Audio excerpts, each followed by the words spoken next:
On May 3rd, 2002, the world was not ready for what was to be a phenomenon on the big screen. In an era where the genre of comic book movies was not taken seriously, and with X-Men being the trajectory film for other comic book properties to be brought out by movie studios, Spider-Man was a film that led the way for Hollywood to utilize superheroes and turn their stories into pure cinematic art. Spider-Man is a film that was very innovative for its time, with the current technology of the early 2000s to how the character of Peter Parker was developed with depth and relevance.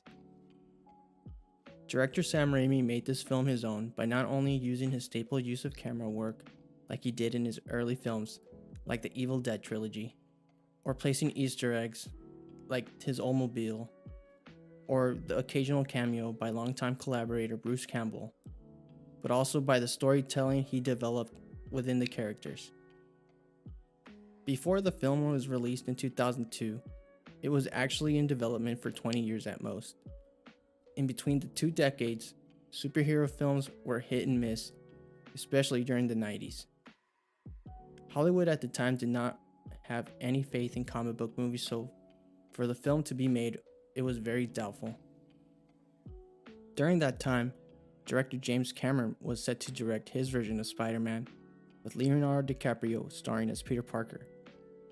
And with a script that made the story a bit more dark and edgy, the heavy use of profanity and the love scene between Peter Parker and Mary Jane would have been very over the top for the character.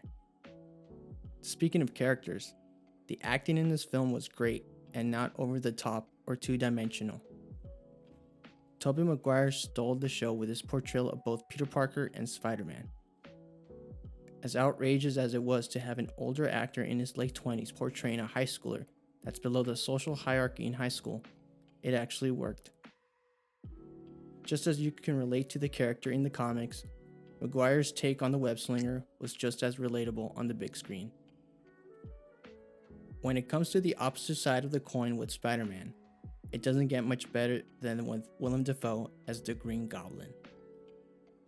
As much praise as Maguire got acting out the duality of both identities, Dafoe dialed it up to 11 with his role as Norman Osborn / Green Goblin.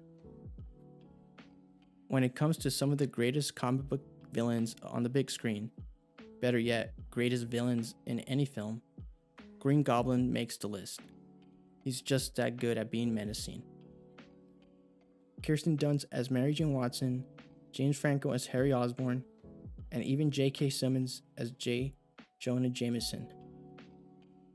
Both Mary Jane and Harry Osborn didn't do much throughout the film, but when it came to Mary Jane, she played a big role as the damsel in distress in the climax of the film, while Harry Osborn's role was much more extended and important in the later sequels. For a movie about a guy who can crawl on walls and swing around buildings in New York, you knew at the time that the visual effects were going to be out of this world. In a time where visual effects were just at its early stages to eventually becoming as groundbreaking as they are today, the CGI and stunt work in this film worked well. The costumes themselves have become so iconic and laid a foundation to how accurate a comic book character should look. With Spider-Man now turning 20 years old, it's safe to say that this film is one that aged well.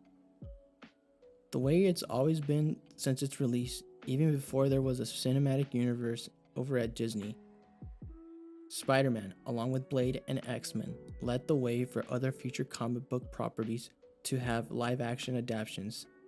To memorable scenes like the iconic kiss scene between Mary Jane and Spider-Man, to an amazing score with its famous theme by Danny Elfman, to becoming the first film to top 100 million at the box office, this magnum opus of a comic book movie left its mark and continues to become an influence in cinema. The impact this film had for so many people around the world was so out of this world. Even for Spider-Man fans, before the film was out, it was like an anticipated reunion from your favorite rock band, and from the release of the film, you were in for a good time. Like many, myself included, Spider-Man was a film that's cherished and seen as part of our childhood growing up. It was a memorable event watching it for the first time and being so amazed about how it turned out. At the time when I had just started getting into comic books, watching Saturday morning cartoons, Spider-Man being one of my favorite characters, I was so anticipated to see him swing around New York and doing whatever a spider can. This film, if anything, shaped me to becoming a lover of cinema at a very young age.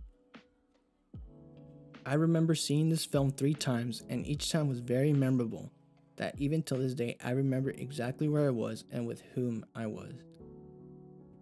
A movie of great magnitude like this made me realize that going to the movies is a gateway to escape everything going on with our lives and creating memories that will be cherished for years to come. A big example of how this film made a big impact into my life was when I saw Spider-Man No Way Home.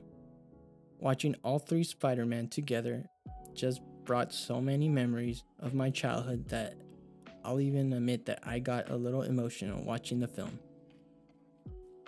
Sam Raimi's masterpiece is an example of how cinema affects us in a deeper and positive level. So with that being said, Spider-Man is cinema, now and forever. So yeah guys, Spider-Man 2002, 20 years later. What a film. So what are your thoughts on the film? Feel free to comment down below and don't forget to like this video and subscribe to my channel. And thanks for tuning in, and I'll see you guys on the next video. And remember, stay groovy, my friends.